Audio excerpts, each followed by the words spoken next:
प्रिय विद्यार्थियों, class 12 Hindi medium में अपना चैप्टर चल रहा था विद्युत परिपथ, और विद्युत परिपथ के भाग 2 हो गए।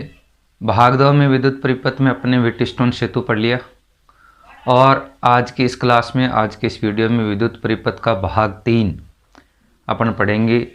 और भाग 3 में अपना टॉपिक है मीटर सेतु। मीटर सेतु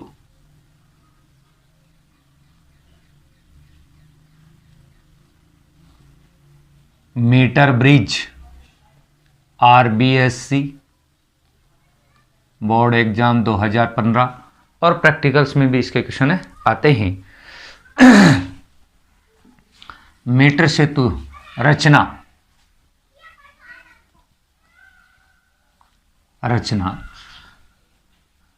मीटर सेतु में लकड़ी के आधार पर 1 मीटर लंबा तार संबंधक पेच ए व सी के मध्य खींची हुई अवस्था में रहता है। ये 1 मीटर लंबा तार संबंधक पेच ए और संबंधक पेच सी के मध्य खींची हुई अवस्था में रहता है।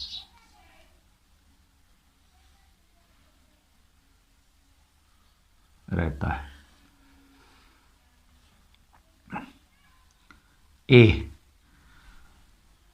संबंधक पेच ए व सी तांबे या पित्तल की बनी पट्टियां जी व एच से जुड़ी होती। ये बिंदु सी, ये जी, ये एच, और जी व एच के मध्य एक अन्य पट्टी क्या होती है? आई होती है। जी व ये रिक्त स्थान हो गया, और ये भी यहां पर भी क्या हो गया? रिक्त स्थान हो गया। तार की लंबाई के अनुदिश 1 मीटर लंबा पैमाना लगा होता है। तार की लंबाई के अनुदिश 1 मीटर लंबा पैमाना लगा होता है।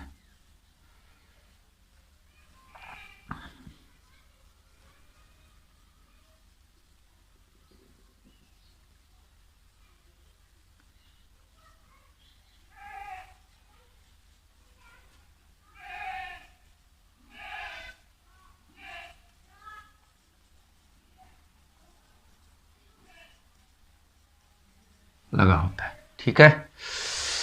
ये मीटर ब्रिज है।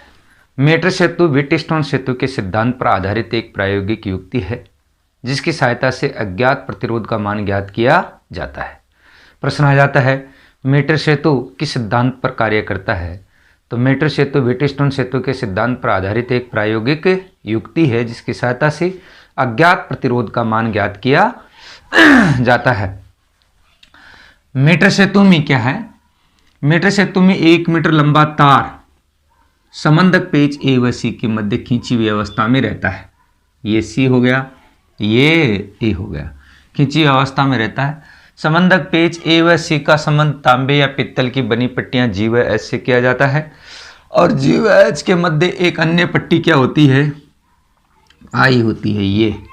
ये है संबंधक पेच है, यहां हो गया। तार की लंबाई के अनुदिश 1 मीटर लंबा पैमाना लगा होता है, और यह व्हीटस्टोन सेतु के सिद्धांत पर कार्य करता है। इसलिए व्हीटस्टोन सेतु वाला चित्र आपको याद होगा, लास्ट क्लास में अपन ने पढ़ा था।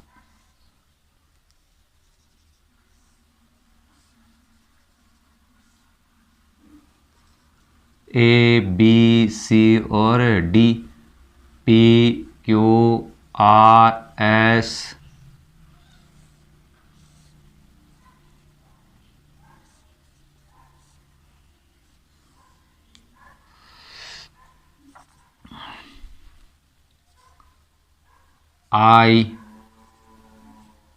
I1 I माइनस I1, यहाँ G, ये कुंजी K2, R, ये इसमें IG, I1 माइनस IG, यहाँ संधि बिंदु पर दोनों धाराएं आ रही हैं, तो इस बिंदु में आई जी और ये जुड़ जाएंगी और ये धारा होगी आई माइनस आई वन प्लस आई जी। और सी बिंदु पर दोनों धारा संधि बिंदु की ओर प्रवाहित हो रही है, तो इनका योग हो जाएगा और ये कुल कितना आ जाएगा, आई आ जाएगा। अब यहाँ पर ए और सी के बीच में क्या जुड़ा हुआ है, सेल और कुंजी K1 जुड़ा हुआ है। तो ये सेल जुड़ा, सेल का पॉजिटिव ए से जुड़ा हुआ है, ये पॉजिटिव ये नेगेटिव, और ये कुंजी K1 कुंजी K1, ये लकलांसी सेल संबंधक पेच हो गए। फिर बी और डी के मध्य क्या जुड़ा होता है, हाँ तीसरी भुजा ए डी के मध्य क्या जुड़ा होता है, ज्ञात प्रतिरोध आर जुड़ा हुआ है। ये ए और ये बिंदु होता है डी, ए और डी यहाँ से यहाँ तक क्या है, ए ही है, ये डी है तो ये भी डी है। ए और डी के बीच में ज्ञात प्रतिरोध, और ज्ञात प्रतिरोध के रूप में अपन क्या संयोजित कर देते हैं, प्रतिरोध box resistance box R B को संयोजित कर दिया जाता है। ठीक है, ये बिंदु डी तो ये भी डी, और ये बिंदु सी तो ये भी सी, सी और डी के बीच अज्ञात प्रतिरोध एस को संयोजित किया जाता है, अज्ञात प्रतिरोध एस को संयोजित किया जाता है। ठीक है, बिंदु डी और बी के मध्य धारामापी और कुंजी K2 को संयोजित करते हैं।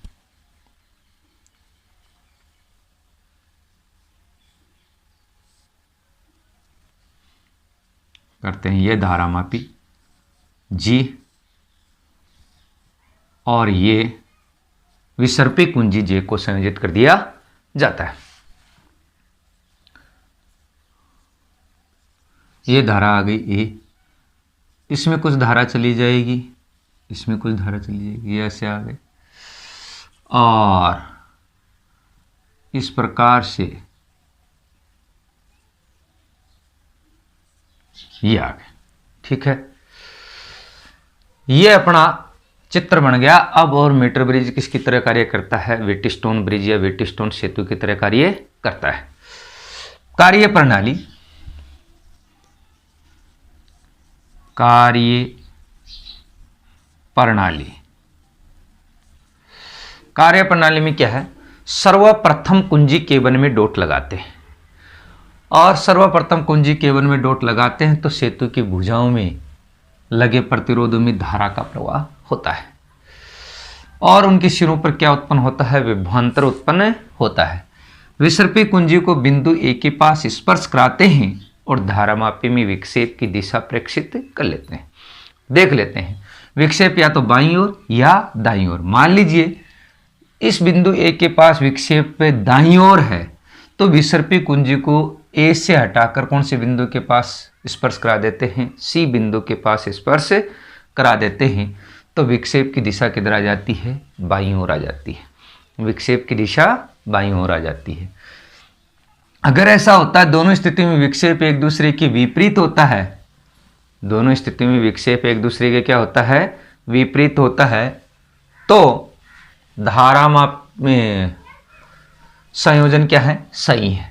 अगर विक्षेप दोनों स्थितियों में एक ही दिशा में आ जाता है, तो अपन क्या करते हैं, फिर सभी संयोजनों को दृढ़ करते हैं, कोई लूज तो नहीं रह गया, उनको दृढ़ कर लेते हैं।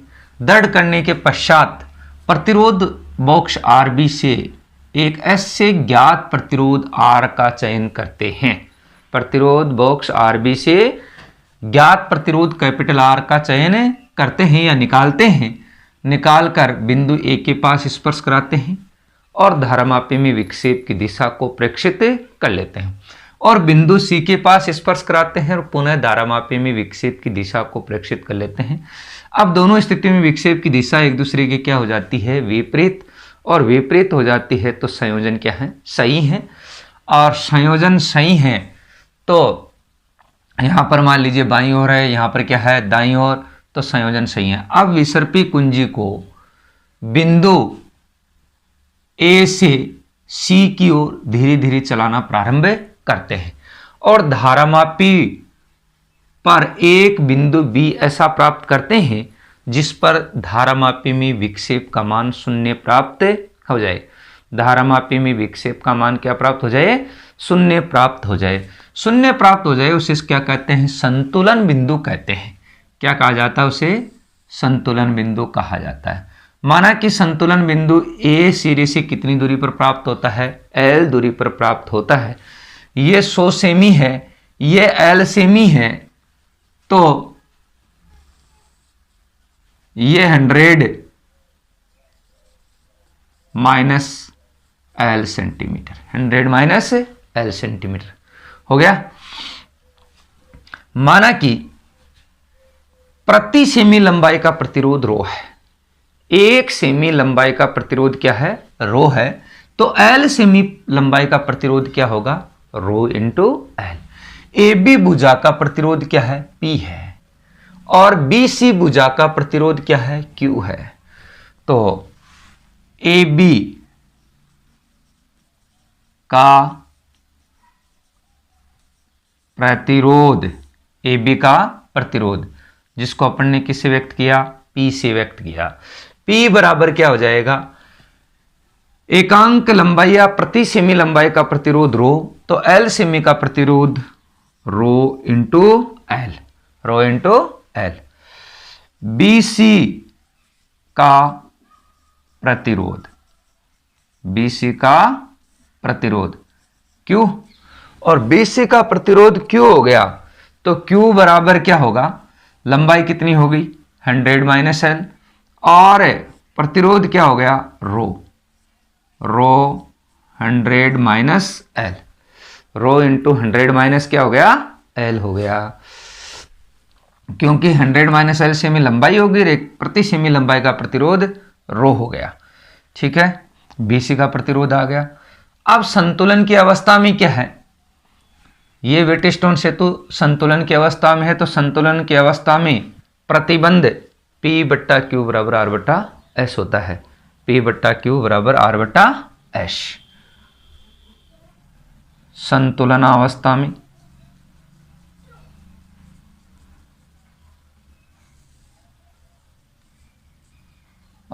में P बाई क्यू बराबर आर बाई एस। P का मान क्या हो गया 100 इंटू एल, क्यू का मान 100 नहीं रो 100 माइनस एल बराबर आर बट्टा एस। रो से रो कैंसिल, रो से रो कैंसिल। एस बराबर एस बट्टा आर बराबर 100 माइनस एल बट्टे में एल। 100 एस बट्टा आर उल्टा कर दिया, 100 माइनस एल बट्टा एल, और अज्ञात प्रतिरोध एस बराबर 100 माइनस एल बट्टा एल इंटू आर। यह अज्ञात प्रतिरोध का फॉर्मूला आ गया। ठीक है, आर प्रतिरोध बॉक्स से निकाला गया ज्ञात प्रतिरोध है, और एल बिंदु ए से संतुलन बिंदु की दूरी है। ये अपन ने नाप लिया तो अज्ञात प्रतिरोध एस का मान ज्ञात हो जाएगा। अज्ञात प्रतिरोध किसका मान ज्ञात हो जाएगा, एस का। ठीक है, यहां पर अब मीटर सेतु में क्या है, संतुलन बिंदु। मीटर सेतु में संतुलन बिंदु सामान्यतः बीच में प्राप्त किया जाता है। ये क्वेश्चन इस बार भी आया था। प्रश्न क्या बन गया, मीटर सेतु में संतुलन बिंदु सामान्यतः बीच में प्राप्त किया जाता है, क्यों। और ये प्रश्न आया था पहले भी बोर्ड एग्जाम में, आरबीएससी बोर्ड एग्जाम में आया हुआ है, अच्छा क्वेश्चन है।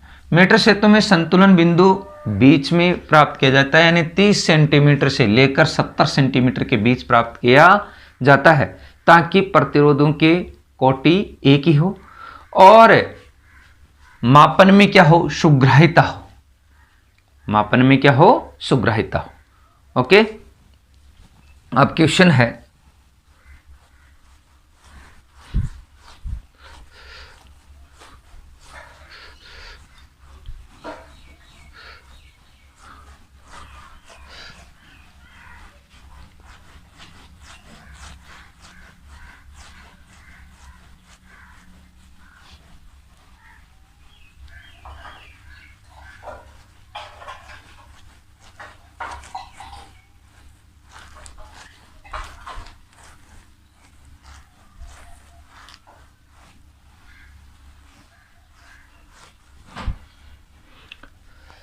क्वेश्चन, चित्र में दर्शाए गए परिपथ में प्रतिरोध कैपिटल आर का मान क्या लिया जाए? प्रतिरोध कैपिटल आर का मान क्या लिया जाए कि एमीटर ए में प्रवाहित धारा शून्य हो। एमीटर ए में प्रवाहित धारा शून्य हो।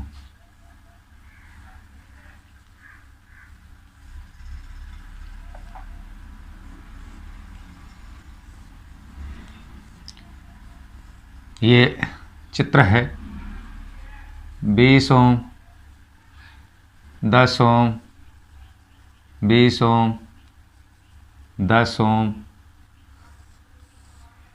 ये आ गया, और ये 10 वोल्ट।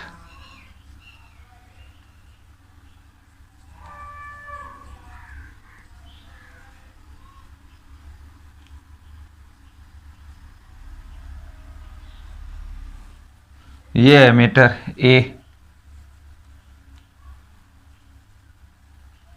और ये प्रतिरोध आर, ये चीज है। अब यहां 4 प्रतिरोध है, ये पी, क्यू, आर और एस। दिया गया चित्र में ये व्हीटस्टोन सेतु संतुलन की अवस्था में है। आंसर पी बाई क्यू बराबर आर बाई एस। पी का मान 20, क्यू का मान 10, आर का मान 20, एस का मान 10, 20/10 बराबर क्या आ गया? 1 आ गया। हाँ नहीं, बराबर यहाँ पे भी 2, यहाँ पर भी 2, तो ये दोनों बराबर आ गए, मान बराबर आ गया। इसका मतलब व्हीटस्टोन सेतु संतुलन की अवस्था में है, और व्हीटस्टोन सेतु संतुलन की अवस्था में तो इस बिंदु का विभव इस बिंदु के विभव के बराबर है। व्हीटस्टोन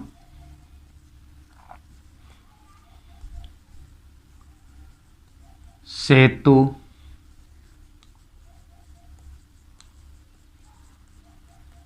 संतुलनावस्था में है, ठीक है। ये बिंदु सी और ये बिंदु डी, अतः वी सी बराबर वी डी।